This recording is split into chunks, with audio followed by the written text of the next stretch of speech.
batang tinamaan ng ligaw na bala habang nakahiga lang sa loob ng kanilang bahay. Nananawagan ng ina ng mga sugatang biktima na makonsensya sana yung mga nasa likod ng walang habas na pamamaril sa kanilang lugar.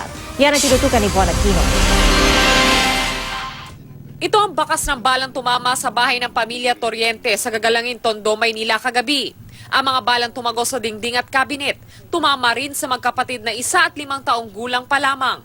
Ayon sa kanilang ina, nagpapahinga na sila ng makarinig ng sunod-sunod na putok ng baril. Nakahiga kami.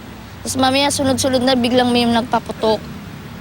Doon na kami nagpanik na nakita kong tinamaan yung 1-year-old kong anak. Hindi pagbababa namin, sabi ng kapatid ko, ate, may tama din si doon ako mas lalong nataranta. Itinakbo sa ospital ng Tondo ang 2 bata.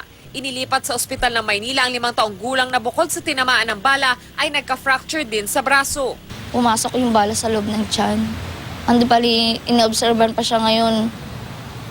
Nakatubo yung baga niya kasi may namuong dugo tas hangin. Pali iyak po, dinadaing niya yung mga sugat niya. Sa Santa Ana Hospital naman inilipat ang 1 taong gulang na biktima. Dagdag ng ina ng mga biktima, madalas na may nagpapaputok ng baril sa likod ng kanilang bahay kung nasaan ang riles ng tren. Hindi nila iniisip yung ginagawa nilang trip o kung mga adik man sila o ano. Yung 2 anak ko yung nagsakripisyo.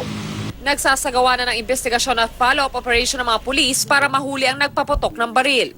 Von Aquino, Nakatutok, 24 Oras.